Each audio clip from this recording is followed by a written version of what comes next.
It is 5 o'clock, going live at 5. Chris Kamara with the 5 o'clock shadow at 5. Talked about it earlier, looks good. I'm Ryan Dunstan, East Main Street Insurance, Chris Kamara, Cobalt Insurance. We are coming to you with a different time slot. We wanted to get some questions and answers to you. I know that there's a lot of things that are happening in the insurance industry, and with home insurance, we want to make sure that you are well informed, and you've got 2 agents that are devoting our time, or at least giving you some time so we can answer those for you, because it's hard to get an agent on the phone. I think I heard from someone the other day, and I know I'm a day behind, guilty, on getting back. Likewise. Yeah, but it's the way of our market right now. And Aurora's here. Let me just add her Aurora's in. here. Let her in. Hola. Hey, Aurora.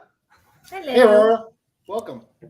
We were just going over intros and saying how we're guilty of being a day behind and get back to people, but we want to make sure we're putting time aside for people now. What do you mean a day behind in getting to people? I mean, people like email me or call me, and yeah. I'm just like, I'm still calling people from yesterday. Mm-hmm. Well, you know, mine still says like 24 to 48 hours. So. Right. That's good. Yeah. So if you want to I mean, this is Aurora with Sky Insurance. Here she is. Hi. We don't have any viewers right now, but Chris has teed up some topics. And if anything, we're just kind of chatting about state of the market, things that are happening, and putting the content out there. People can ask questions about it later or whatever. But we've had a few guests so far. There's a guest right there. Yeah. Did you guys post it to El Dorado County Insurance? No, but we can, I think. I can take care of that. Let me figure out how to share this. Chris was hitting it out to Placer. I think I've hit up Nevada County, El Dorado counties. You good?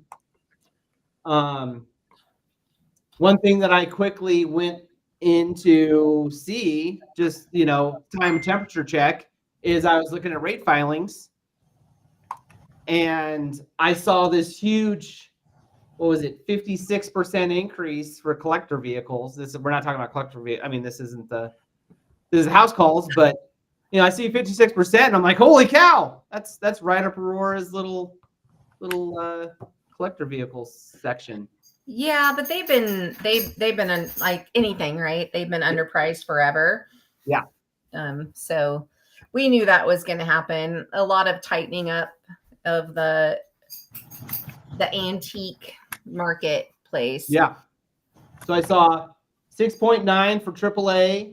I saw 35% for Cincinnati. And you're talking about Nevada County Fire Insurance Group, right? Yeah.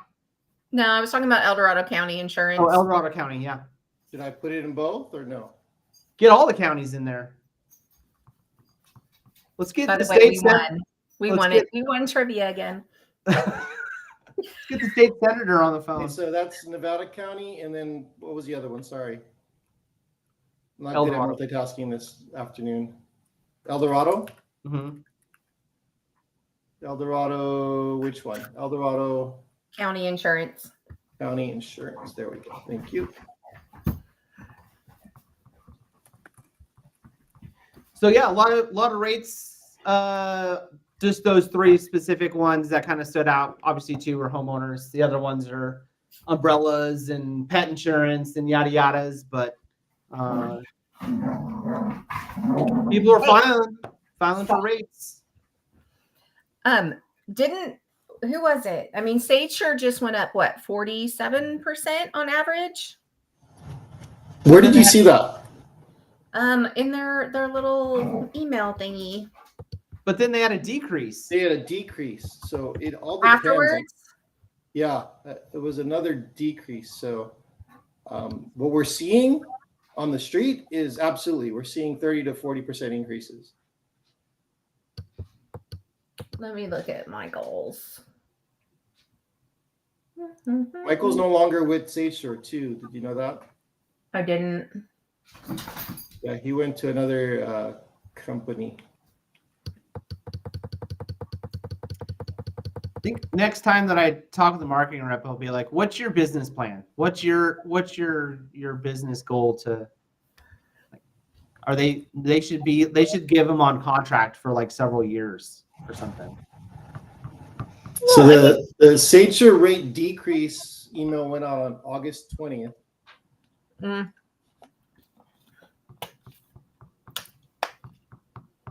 I don't see an email quickly accessible for the rate increase. that was from July. From So July. overall rate decrease is 15.3%, Mm-hmm. which doesn't make any sense because all we're seeing is doubling. But I've I know seen a few where it's only a right. couple hundred more expensive, so it all is definitely property dependent. Yeah.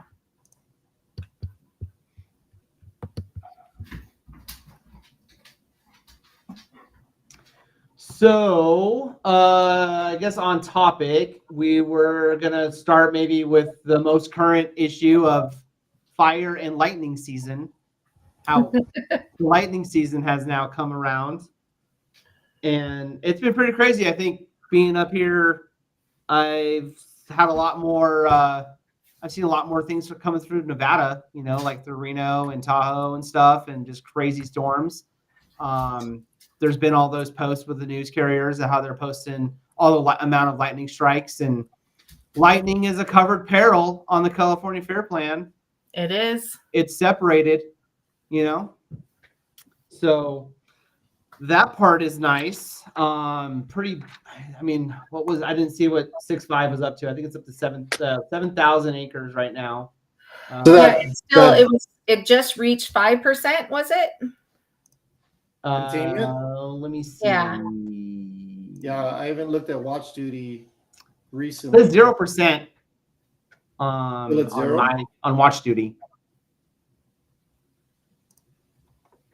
So that dry thunderstorm 2 days ago produced over 9,000 strikes across the state. Well, and the interesting thing that I heard that I thought was kind of like, I don't know, because I haven't heard of lightning fires. It's been a while, but you know, like they'll hit, and then the next day is whenever they could actually just come up and arise.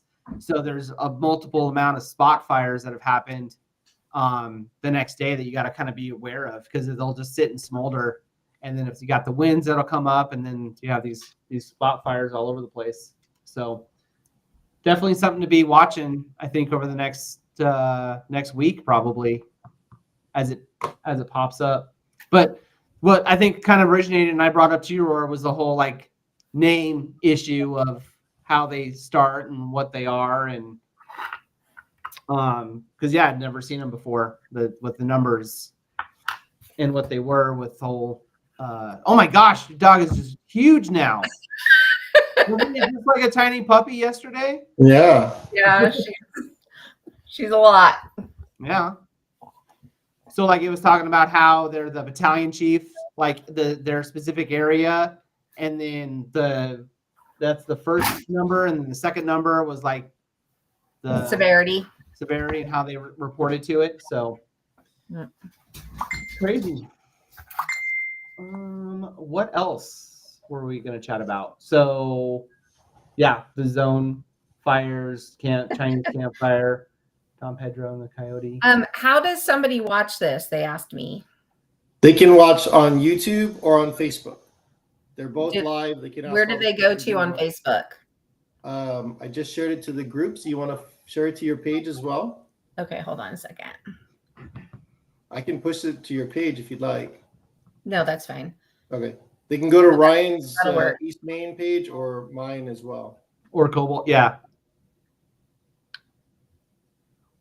Yeah, we've got, I think, enough bandwidth. If you wanted us to add one of your pages, we can add it as a channel too. Oh, no, that's okay. The people that I was just with asked me. Nice. Because, I had to bail. Yeah. You had to bail. But we won. That's all that matters. What was the topic? Tonight was before and after. So kind of like, Wheel of Fortune. So one of them, you know, it's like Jackson 5 something, or yeah, I don't know. We won though. That's all that matters. Yeah. All that matters is that But you now win. I cannot figure out how to do this. Why is it not letting me do this? Here's the link. Thank you. Share. There we go. Okay. Yeah, so I know you sent me something about ACV or We heard it mentioned, and we wanted to go There's over been that some- really quickly. So, what are the factors for the FAIR plan that determines if a policy covers at RCV or ACV? well, mobile home, as you know, is fair market value less Yep. depreciation, so actual cash value. But it's fair market value less depreciation, so not like the regular replacement cost on the FAIR plan if you insure for less than 80%, or if your roof is greater than 25 years of age. So that's And when just you say basic roof, cash value. when you say roof, that's a comp shingle roof, right? That's different for metal and for tile roof. For the intent and purpose of this podcast, any Yes. roof over 25 years of age is subject to actual cash value on the dwelling. And then the other part that would affect that would be whether or not you have ordinance or law coverage of 10% or more, right? Correct. And inflation guard. And inflation guard. So you need all of those. You need the roof, you need insured to value, you need ordinance or law, 10% or more coverage, and inflation guard. Yes, until you reach 3 million. Once you reach 3 million, the inflation guard requirement comes off, and they'll still give you the replacement cost once they've maxed out. Okay. So when you hit the total insured value of 3 million for a personal property, that's the max coverage for the FAIR plan, then Correct. you don't need that. Correct. So sorry, that begs another question. So if you put the whole 3 million into Cov A, that becomes ACV? If the replacement cost is 5 million and you put 3 million, you're less than the 80% co-insurance value, so you would be actual You cash value. automatically, yeah, gotcha. Yeah. What That's an if- important point As right we've there. seen in the fires, because the actual cash value won't dip below 3 million on a $5 million home, you're still going to get the 3 million from California Mhm. Fair Plan. Even if the percentage is underneath, like if you're underinsuring it, like you're saying. So if it's a $6 million house, Because it's actual cash value or policy limits. So if it's a 6 million and the actual cash value brings you down to 5.4 million, but you only have 3 million, they're just going to Pay pay up out to the the 3 3 million. million. Yeah, that makes sense. kind of as a separate note, still the same thing. You've seen other people that have that are looking for the higher value almost put their home in like an LLC or another corporation so that they can get the higher limit. Yeah, with the it just can't be an owner occupied. Right. Because if it's owner occupied, it still has to be subject to that 3 million. So it's only when you've got these high limits or they're doing Airbnb or whatnot, and like the Tahoe and the over 3 million, that you can get away with that. And another thing that I've seen on now the commercial is that you have to designate whether or not there's an excess policy present. Do you know if Fair Plan will be doing that for personal policies? Like having you say, yes, this is or there is an excess policy. Like, I don't know why they do that on commercial and not on personal whenever the Because limits there's are now more- higher. Yeah. So currently there's more commercial excess portions of it, but they do recognize the excess as meeting that 80% co-insurance value Yeah. on the personal line side as well. Okay. Do you think that they'll have you like say that it's an excess? Like, You can show it to them. So if they Okay. come in and you can show them your excess policy, and they'll use that as that 80% buyback. yeah, nice. That's good. That's more reason for an excess where people are like, it's okay, but they can get the full value of their the underlying policy now. Yeah. It's So- just finding that excess that makes sense. So expensive. It's like triple the cost of a Fair Plan. It's insane that I've seen. Yep.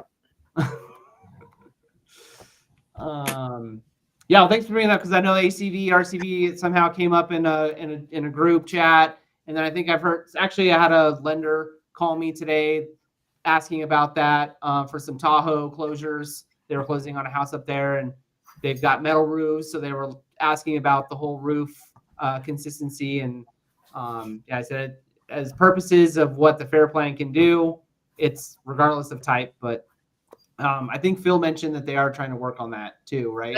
They are, yeah.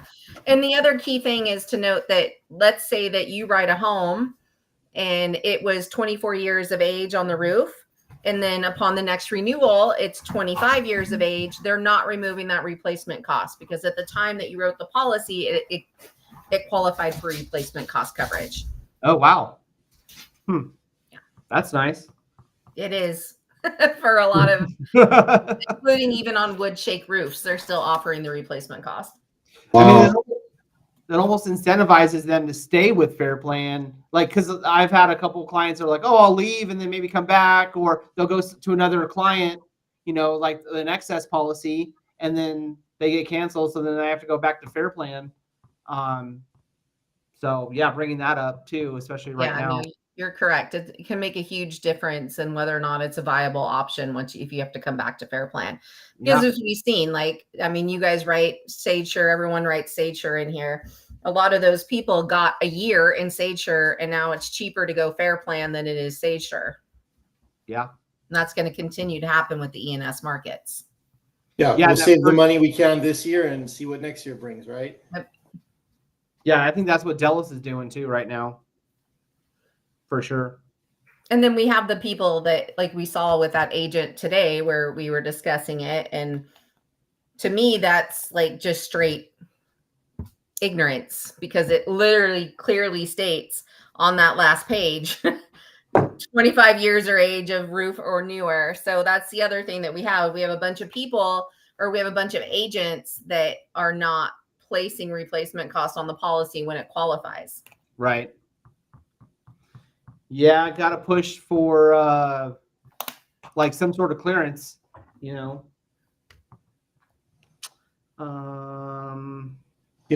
funny. We're in an agent group, and someone had mentioned which lenders pay or don't pay for the companion policy, the DIC policy. Oh, yeah. Literally 20 minutes after that message was sent, I ran into one of those lenders, and I went to the client and I said, hey, there's nothing we could do for you here. You're going to have to reach out to your lender.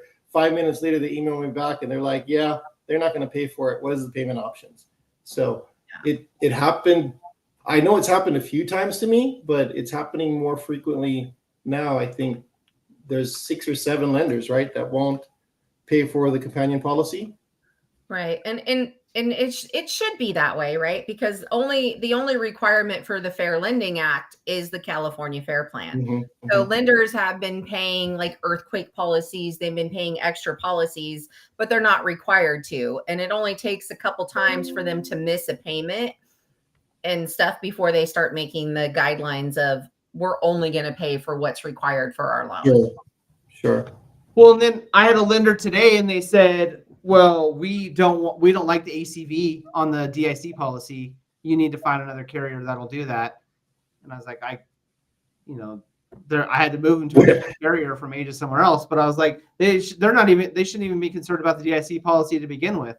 And now they're balking about the ACV on the roof. So On the roof, yeah, they're definitely going to be stretched thin whenever it comes to actual losses are going to happening, or like what they're doing to clients. I feel like.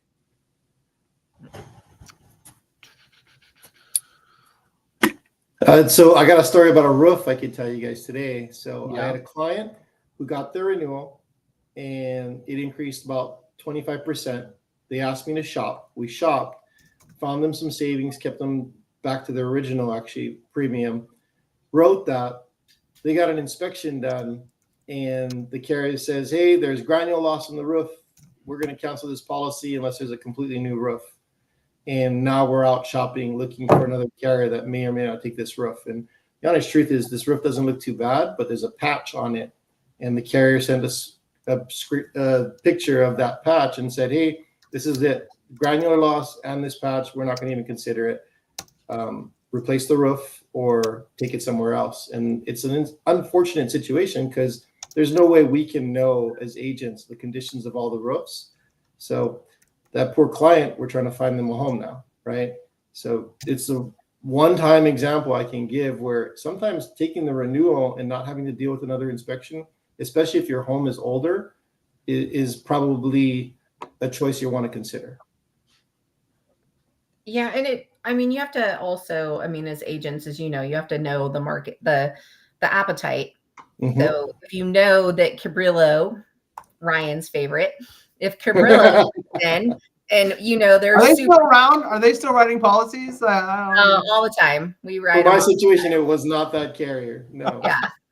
But as opposed to Aegis that says, okay, you can go ahead and patch that portion of it, right? Yeah. So that's our job as agents, is to go, okay, what is the roof? That's why we ask for so many photos ahead of time. Oh, yeah. Like, even if they don't need it, we just ask for it because I want to see. I want to see not the aerial, but I want to see what your home actually looks like Mhm. today. Well, and then giving them that first, like, oh, they're probably going to balk at this. You should probably make sure this is done within the next 20 days. Yeah. That inspection the checklist has changed so much for us and follow-ups by giving that at the front end, because people are like, oh yeah, I have that. And they go through. So, I mean, we're not avoiding everything, right? And we have an agent that does nothing but mitigation for us. But it has helped a lot where we have less stuff coming through. And even that checklist, when they send something, it triggers them to say like, oh no, I could never get that in the order. And then I know ahead of time, switch that carrier. Mhm, mhm. We've done something similar, not necessarily the checklist you're talking about, but our intake form. It spells out and gets very detailed questions. And if a client doesn't answer it, there's usually something behind that. And we have very few follow-ups. This is one of the few that we've gotten where unfortunate situation happened with the roof, right? But in general, there's gotta be more of that conversation, not just give me your name, give me your address, I'm gonna write you a policy. Those days are gone, long gone. Now they're truly conversations. If you don't know, go to your realtor that you bought it from, that helped you buy it, get more information and save yourself the headache 45 days from now after the inspection comes. And even, I mean, you guys see it too, where you go in and it can look all great from the aerial, but then you get a message from the carrier that says roofs overhang, like tree limbs overhanging the roof, or roof embankment or debris. And then I have that discussion with them that I say, okay, did you negotiate, or can you negotiate them cutting back these trees as part of the purchase deal or whatever? So that helps with clearing that up. And then just the pre-navigation for our listings, for our realtors to say, hey, this home, you need to cut back this, and you're already going to make it 10% cheaper than another home. So it helps make it that much more affordable to sell. And that's a big factor. Insurance is absolutely a big factor in new home purchases now. Are you giving lenders basically the supplemental and saying, hey, these are things that you should probably be having either your buyer or seller look at, just to make sure that it's either eligible for purchase? Or the supplemental, as well as a lot of them will send me photos when they go, their first thing, they go walk around. I've kind of taught them what pictures to take. And then they send those to me, and I can say, okay, you're going to want to make sure that this is done or this is done. And like, how much money do they have? Can they close in the eaves? Can they do this? Can they, so kind of walking them through what is going to make this more attractive. And then they have that conversation with their buyers, and they put it into any of the offers. Like, we're going to give you 5,000 for a roof, or 5,000 for tree limbs. So it allows them to position that home already to have that conversation, and they know that we can get that discount for them. That's awesome. I like that. Getting ahead of the problem. That's all. Yeah. Awesome. Yeah. You have to in this marketplace, because these homes are sitting on they're just sitting out there forever. Yeah. I guess I'll ask both of you, pull out the crystal ball. It's now been a few years that we've all known each other. And I know I was way off thinking about carriers entering the market. Sorry. I think I said you're so cute a few times, right? So looking at that crystal ball, I mean, won't hold you to it, but what do you think? Another year, 2 years before carriers 3. even I'm at close to 3. entering? Yeah, I mean we see some. This dog. What is your It's issue? all right. So we see some that have to come back for the mitigation credits, right? The ones that are going to have to apply. You have Mercury that's looking at how to open up more in some areas, including El Dorado Hills. But overall, it's going to be an E&S market for a really long time. Yeah. It just is. I mean, we're not, unless we have a total recall of Prop 103, we're going to continue to see these inflated prices. We're going to see carriers every time there's a fire, pull back. I'm glad you said that. So that segues into the E&S part, right? There's carriers coming in, and there's other carriers that are bringing in new E&S products, but there's no silver bullet, right? Like I see some postings here and there. I've got a carrier. Nobody says what carrier it is, but from my knowledge, there's no silver bullet. There's going to be carriers. There's going to be some variance in price, but we're not going back to the old rates. There's just no way possible for that to happen. Yeah, and we were correct in our assumption of what that person had, which was Delos, right? It was just that new purchase. I mean, that new program that Delos brought in, or the fact that they Lloyd product, Lloyd market, right? This person just happened to have gathered a market that we've had for a long time.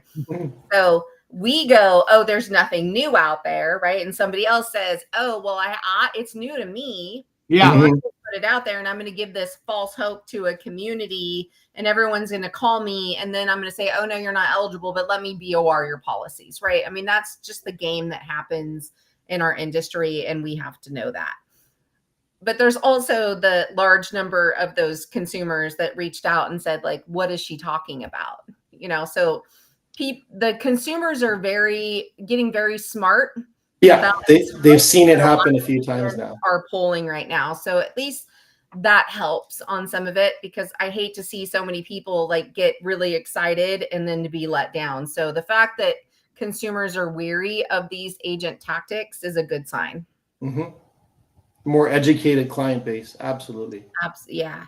And that's why we spend so much time, all of us, right, with these community forums, is to push the information out there so that we keep them informed and they're not in this black hole going, well, maybe. Mm-hmm. Well, and that's why I think it's still good to, talk with our agents and then know if there is a product that's coming in. Like, I'm not privy all the time to what AAA is doing, but I've heard that they're really great with packaging some business and that they may be opening up to smaller areas. So, having at least a conversation with a trusted agent, like, oh, maybe you should ask this one agent about this one carrier, this one market.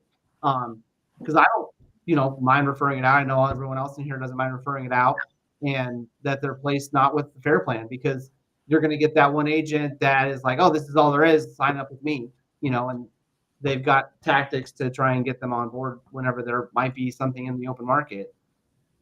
Yeah, that's the only option. That's why Fair Plan is under the pressure that they're under. Yeah. Is because there weren't enough agents that said, hey, I don't have the best option, but I know that AAA is writing that, or I know that Farmers is writing that. And I think we even fall short in our group setting sometimes as to Farmers or State Farm or AAA saying hey, we're opening up in this region. So we know what we can refer to them. Absolutely. As opposed to, them being able to write only, writing Foremost only through Farmers, where we as an independent agent can't. That's huge to be able to send that to a Farmers agent and say, hey, before I go this non-admitted, can you write this dwelling fire Foremost? Yeah. Yeah, that's what opens up in December. The Foremost one does.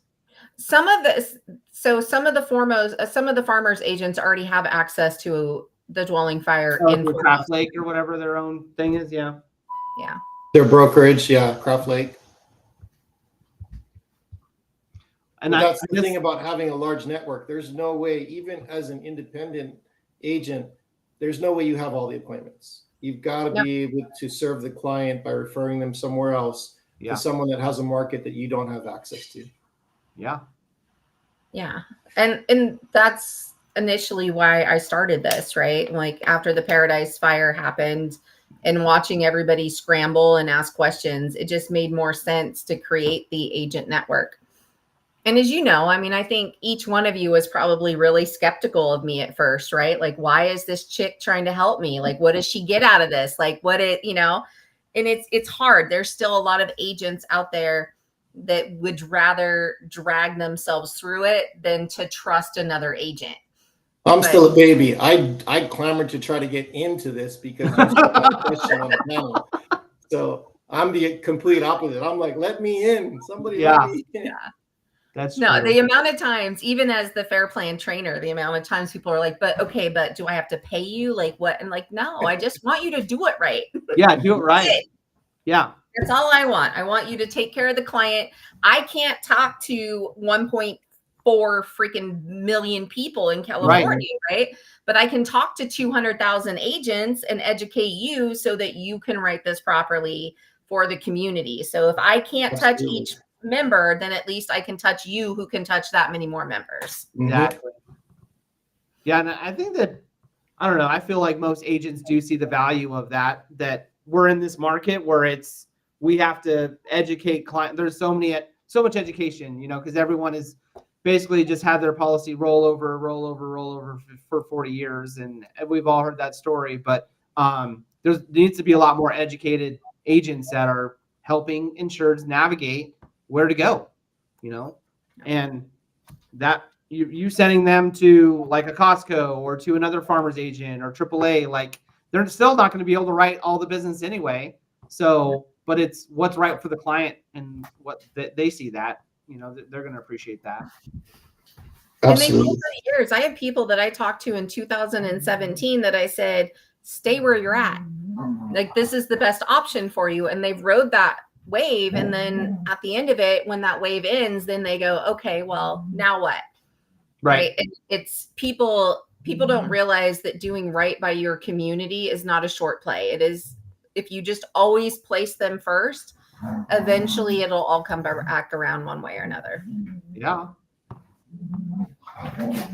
Well, that's awesome. I mean, I think that's kind of what, why we wanted to start this. And I think we need more traction as well too, but there's only so much time, and we want to try and get as much information out as possible to ensure, so that way they know, maybe we could get all of us on here as answering like different little side chats or whatever, to try and help navigate people. Cause I feel like, especially with E&S on the horizon, it's going to be a lot of agents don't even know probably either how to write it or haven't written it for years, and what to do and how to look up maybe who they are in AM Best or what their financial stability is or how many anything. bonds So- that they owe back, Yeah. everything.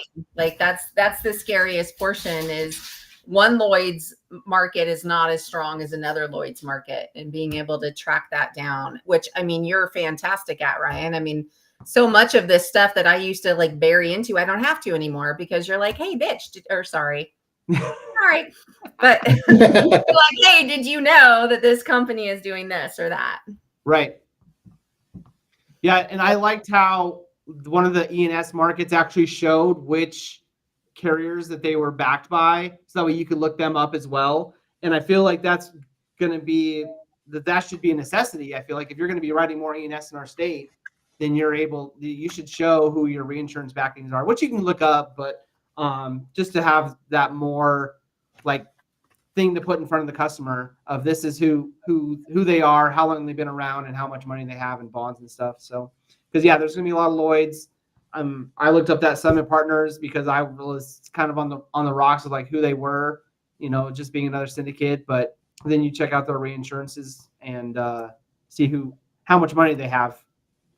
But then it's also like saturation play too, because now you're like, oh, well, what other agents I know are in my market that are selling this, and how much business either that they're doing, or if you're referring it to another agent, it's like, well, you can only write on this for so long before maybe That's an absolute moving target, right? An E&S Yeah. will come in super hot and heavy, write as much as we can, and then they'll get saturation and shut it down. And Yeah. then another one will come in and same story over and over, right? Mhm. Yeah, that's why I tell it. I mean, and we've had this discussion. That's why I tell customers, like, this is for this year.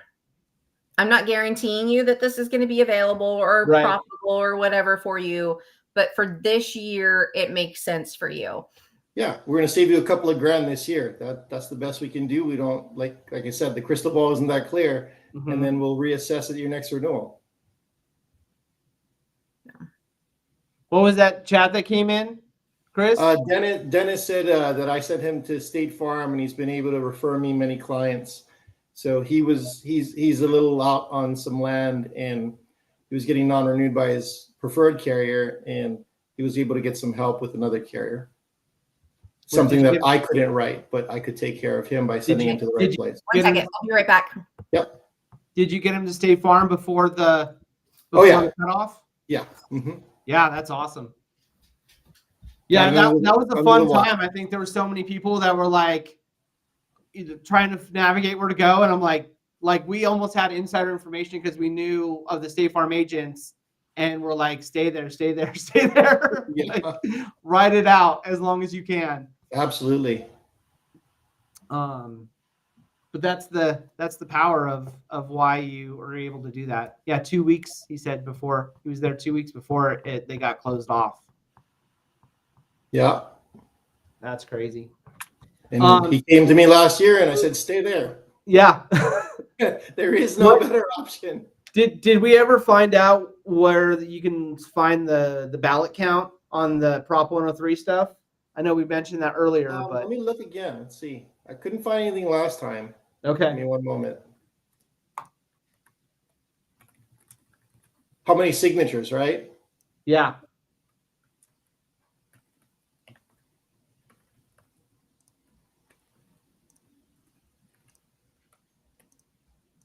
Yeah, because if Prop 103 is able to get overturned or let these carriers have broader brushstrokes and coming back, I don't know.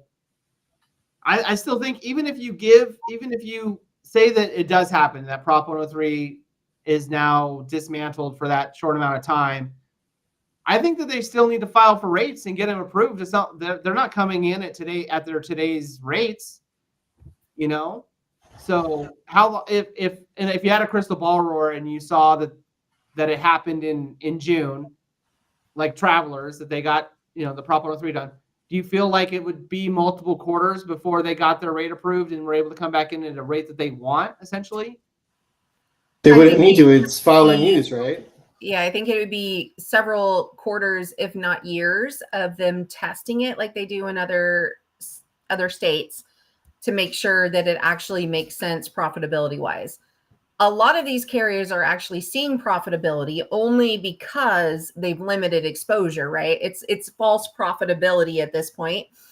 But with the Prop 103, at least it gives them the ability to come back in. But what we need on top of that is just like Florida, that says these carriers, you have to go back to a standard market if there's a standard market available, if it's within a certain percentage of the premium that California Fair Plan is offering.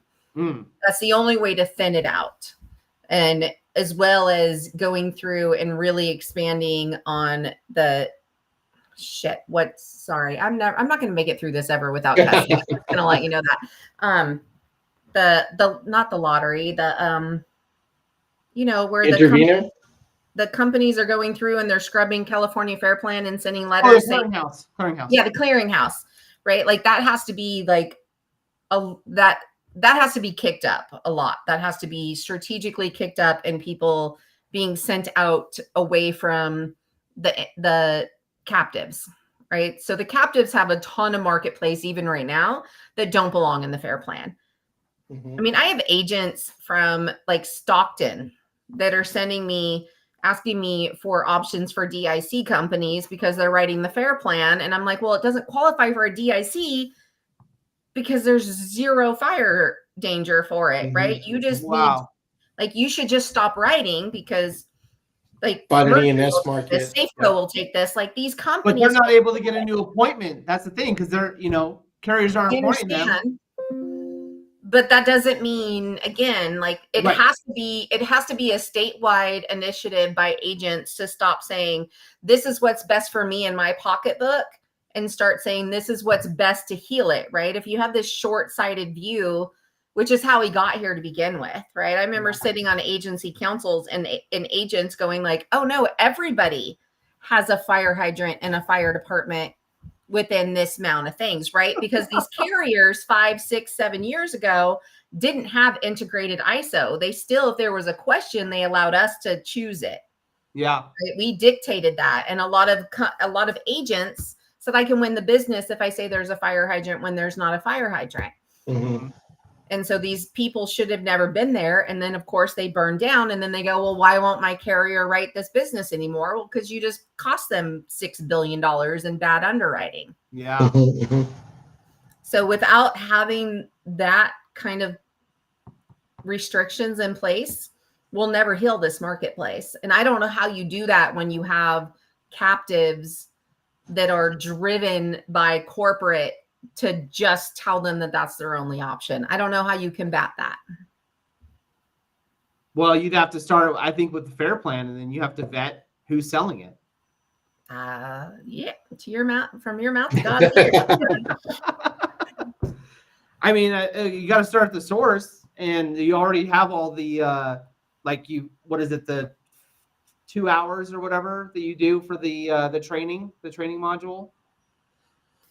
Are you talking about replacement cost? No. For fair plan, you can go on and you can do several hours and become a proficient fair plan person. So vet them that way. It needs to be like flood, that you cannot write business unless you have that code. Certification. Yeah, that would be a crazy start. So I think we kind of snowballed more, but if Prop 103 did go through and they're able to come back essentially right away, I think that's maybe what Chris was saying, but their rates are going to be so high that people may not even leave fair plan because of how high the rates are. So then the clearinghouse needs to come in, and the clearinghouse is going to allow whatever MGA to go out there and say, these are our lists. This belongs here. This belongs there. So the clearinghouse is essentially like the referee of ISO. They're like saying, okay, well, we're going to vet all these addresses to your standardized underwriting guideline, and that's how it goes there. Or they just get every single address. They get everything. So they just get them, and then they scrub them through to see what they're allowed to write or not. Yeah. Which you experienced, right? I believe it was you that reached out. And I reached out to that MGA, and I haven't heard back yet. So I'm essentially just, I think, waiting until that MGA reaches directly out to the client and gives it to them. But the other thing is that they just are looking at address. So they wanted more scope of what the business was. Is it a restaurant with live entertainment? Is there woodworking? Is there things that they're not going to want to write on the GL side, but maybe they'll do the property? So, I mean, it's a work in progress, I think, but it's. When you say the clearinghouse, is that a third party? It's a scrub system within Fair Plan. So it's part of the Fair Plan. Okay. Yeah. So they have each company that is licensed to be able to write business, including the E&S markets. They will get that clearinghouse list, and they'll go through and they'll say, yes, based off the address, we can take this. So they get more information than just the address, but they do have to go through and say, are there claims? Is there this? Is there that? But I mean, I still have yet to have anybody, and I don't remember how many clearinghouse letters there's been, but there's been several, but I haven't had anybody actually qualify for any of those other markets and leave Fair Plan. Yeah. So is it a good thing? Absolutely. But do I think that a lot of companies outside of like Delos or SageSure, any of these E&S, do I think that they're really doing their due diligence to find another marketplace for them? No, they don't. They don't want to add marketplace to them right now. That's why there's so many agents that can only write one policy a month with a carrier. I brought up the clearinghouse to another agent, and he said, well, that's because the whole situation. He's like, that's just not fair. You know, that they can just go in and steal my business and not tell me. And I'm like, well, unfortunately, there's a small print on Fair Plan, and every policy that you bind with them, you are enrolling that agent in for being able to be scrubbed at any time. And I was like, if you want to, you could go to Fair Plan because there is something that says do not share my personal information, and you can opt them out. Granted, that's probably not the best thing to do, but yeah, you sign away whenever you sign up someone for a Fair Plan that they will be scrubbed, and that you could have your business essentially taken away from you at any time.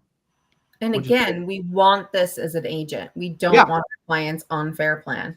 Yeah. Is it a great resource that we have that other states don't have? Yes. But is it the way to heal the industry here in California? It's never what it was intended for. No. And it still says it in all the policies we write. This is supposed to be a short-term solution. Yeah. You know, you Now, get your 6th I know renewal, it's a short-term solution. And we talk about, like, I know you're, like you said, you're a baby in this, right? But this is year 20 something. 30-something. No, 2000 for property and casualty. So 25 years. Okay. On it. Before 2017, I had 2 Fair Plan policies my entire time. That was it. Where were they at? 2017. Do you remember where they were were at? claims. Yeah. So they were both, like, one was in Los Angeles and the other one was in Stockton, and it was 100% based on claims. Wow. Is why they went on there. That's So crazy. that's a great question that's been popping around my head is right now, when we quote the California Fair Plan, claims doesn't matter. It's not a factor. Not Is right that- now. Is that going to and I see it, I see the system set up for it. Yeah. Will that factor into rate, or will it factor into eligibility prior? It'll claims? factor into rate later on based off of the perils that Fair Plan offers. Mhm. Got it. Okay. But it won't affect eligibility because the Fair Plan is still mandated as the carrier of last Still resort. mandated to provide an option, which, like I said, that one client had like so many claims. I think it was like 5 or 6 claims within a 3-year period. Oh Nobody wow. wants And it. that was the only thing and we couldn't even find them a difference in conditions policy, right? At that point, it was liability. Mhm. But then he aged out. So there was enough of them that aged out, and then Scottsdale took them. So I never had somebody more than one renewal Mhm, on mhm. the Fair Plan until after 2017. Wow. And those were people in like Fireline 13s that were coming through that had to Wow. stay there. And then, of course, Paradise happened. And then, Well, and they weren't World high value changed. either because at that time it was only 1.5 million, right? Or 1 million. 1.5 million. 1.5 per TIV. Yeah. Geez, could you imagine 5 that years now? right now, you guys. No. Anybody with questions, viewers? Now's a great time to ask questions. Are there people in here? How can you There's tell? 5. I can see it from the admin side. Yeah, if you've got a question and you're watching, we've got some of the best in the biz ready to answer your questions. We're just spitballing and talking about how much the Fair Plan has grown and ACV, actual cash value, replacement cost value. We've talked about rate increases. We've talked Excess and about surplus. what else? Excess and surplus. Oh yeah, yeah. Lloyd's of London, across the Pond Boys coming back. And whether or not these E&S markets have the financial stability to pay claims, so their ratings, right? Yeah. Well, I and they took can a survey. I took a survey for a carrier today, and they were talking about ratings, and of course, AM Best, Demotech, and then there was another rating agency that I'd never heard of, and it asked me whether or not I thought that was valuable. So I don't remember the name of the other rating agency. You be talking about Demotech? No, No. Demotech and AM Best, I know those two, but it was asking about a third, and I didn't know that name. I wish I had kept it. I don't have it in front of me. Yeah, I don't know.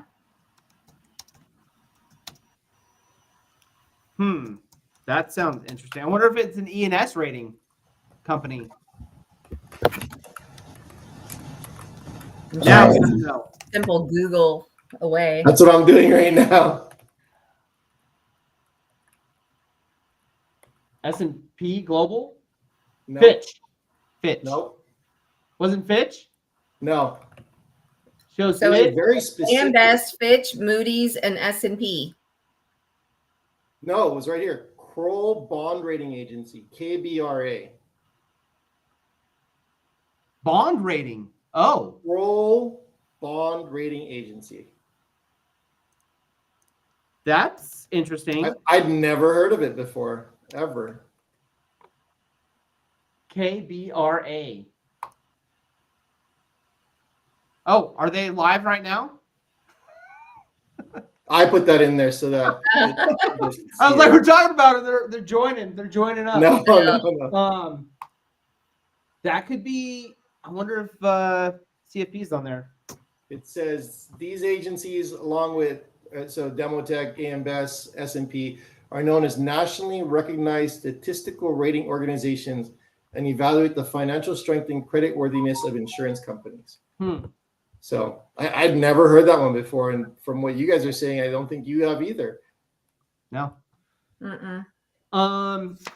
Do you? I don't know. That's kind of off topic. I was going to talk about the ratings and how, or the wildfire hardenings and how it's going to be changing. I've had more people ask about Firewise communities. I know we were going to try and segue and bring Deetra on because she's doing that. But Aurora, do you know how many people it takes to form Firewise? Is it like 6 3. or 3? Okay. Yeah. 3 homeowners? Just 3 members. You have to have 3 members to start it for the board. And then how do they designate the map? They just have to go through and they have to look to see what their boundaries are going to be. How many homes are going to be involved in it. And a lot of times they do that by holding the public meetings and then people showing up to see what percentage of that community shows up, and they can draw that map from there. Sweet. We talked earlier about begins, like I think it's good that Placerville kind of combined because there's only so much nonprofit money out there, right? So when you have a bunch of smaller Firewise communities that are fighting for that nonprofit dollars, it makes it less effective. But it's also harder to get larger communities in line.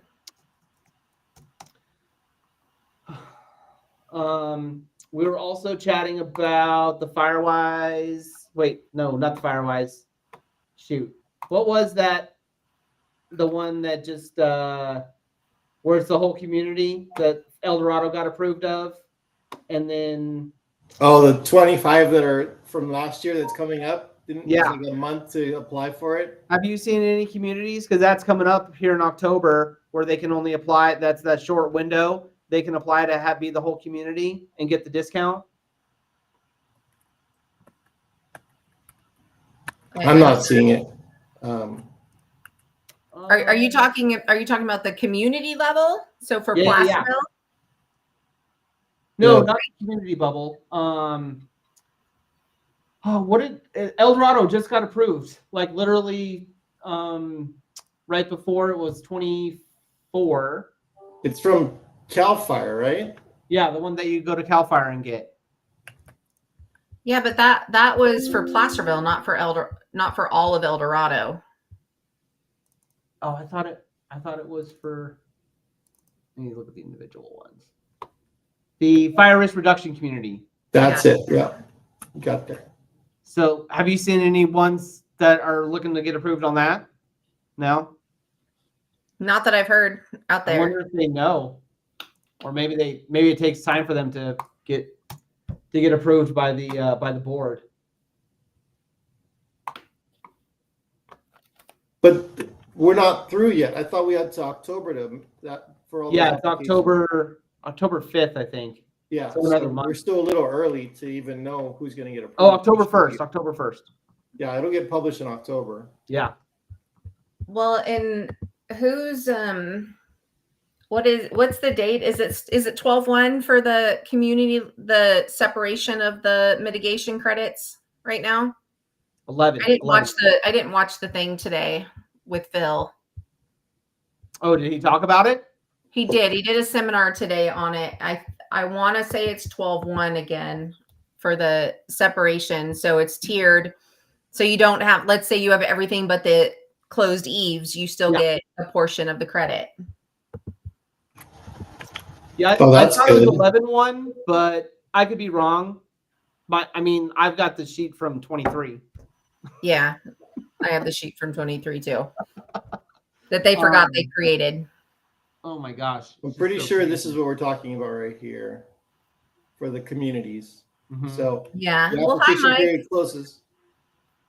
Sorry, what's up? Oh, I just noticed that Mike popped in here. Oh. Thanks, Mike. I didn't catch that fast enough. But Fire what's on safe the screen right community. now is the application period closes on October 1st in about a month, but they still review it for a long time. Holy So cow. months. Yeah. And they don't push that out until July 1st of next year. So that's not going to be happening quickly at all. And that's, I think it's like a 1.5% decrease for the whole community. I thought it was. Because I think it's like 1% for each item. Hold on, let me remember. Let me remember. I'm just going to stick this in the chat to have it there. Hills.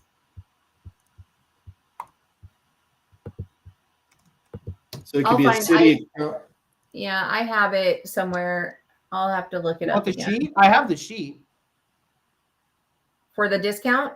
Yeah. But I don't remember the actual percentages for each one. I was gonna say I have it broken down somewhere. I just got to remember who's the fire captain for El Dorado Hills. Ron something. I don't know off the top of my head.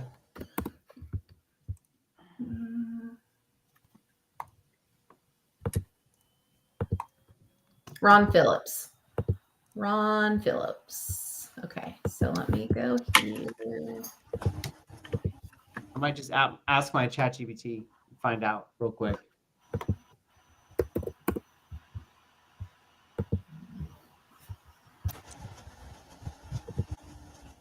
Alexa says she can check hers.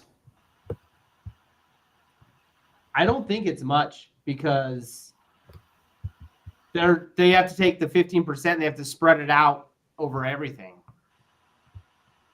And Mike says Mercury will be taking on more risk in El Dorado coming up soon. Yeah. Well, yeah, they offer the risk reduction community discount because it was weird because that the individual items is finally what's going to help other clients get that other discount that have been needing to have it for I think the past 5 years or something like that.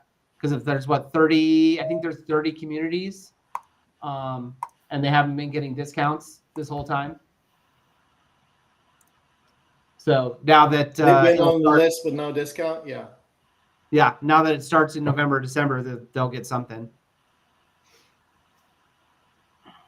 Do we know what the total discount would be if everything applied for the fair plan? 25% off the wildfire. Off the wildfire, right? Only. Which that's still huge. I mean, the other ECE and the other one VMM, and that's normally like I would say 5% of the discount. 4%, she's saying. Lexus is saying 4%. It wasn't a whole lot. So on top of that 25, so you're looking at 29% now total, right?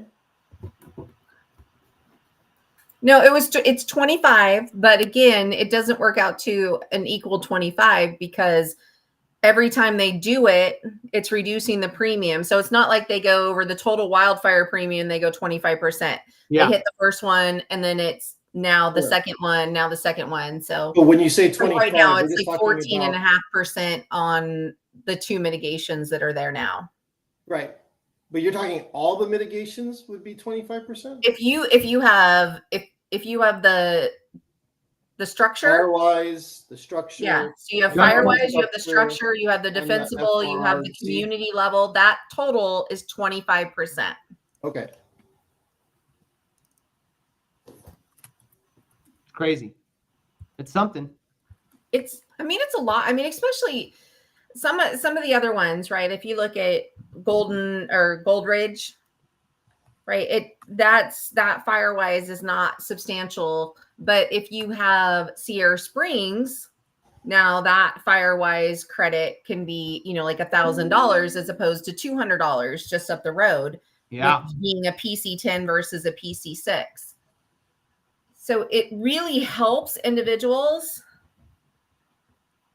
when you're in those higher protection classes. That's where you really want to focus. And that's where I tell a lot of people, like, you want to invest in it. I know it's hard, right? Because you're paying so much more.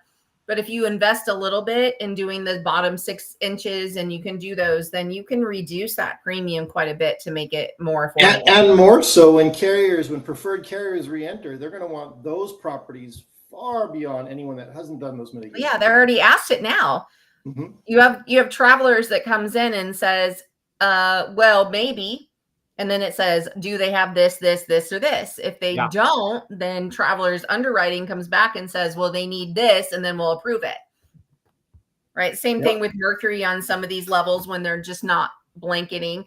Delos, you see the question when Lloyd's comes in that says, is it not, non-fire related? Like, do they have any fences? Do they have this? They have that? If you answer no, then it immediately says like, too bad, too sad. Yeah, the double pane windows, the deck stuff, being non-combustible materials. So, and that's kind of the cool thing about the admitted carriers coming back, is that they're already starting the framework for building in all of these discounts. So that way, whenever they do come back, they're going to say, oh, this is who we want. And I think that's like the other thing of how the Wildfire Prepare, the IBHS, is worked too right now, where there's the Mercury and AAA and Farmers, like they're only taking clients that are IBHS certified. So it's huge to even start working with that and putting those into place, but spending your money on that. Well, and that was one of the downfalls that we found. Like once we completed that white paper and got the backing, and everybody came in and said, okay, the carriers have to by 7/1 have this built in, right? But then they said, oh, well, if you're going to make us do that, then we only want customers that are this, and this, and they have to have this certificate to do it. Right. So there's always that every time we bring legislation forward, we have to go, okay, what is that portion of the insurance community? How are they going to respond? Right. Like, where is this going to push this? And so many times people will call me and be like, this is what we're thinking about. And I'm like, here's why that will backfire. But it's hard. It's hard to create legislation in an over-regulated state like we have here in California. Right. Yep, it's going to take some time. That's where the crystal ball comes back in. That referencing what is that? What's that crystal ball?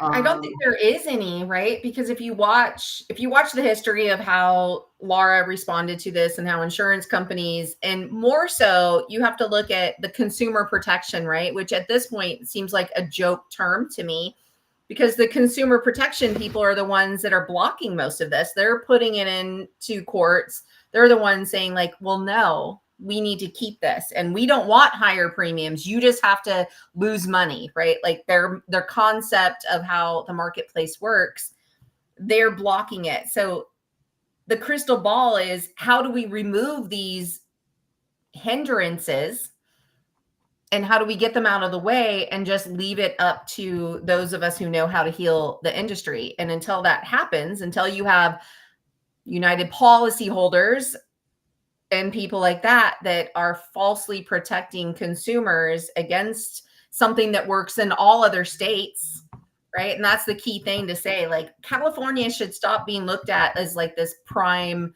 changer of the United States, right? Their policies are not working, and especially in insurance right now. Yeah.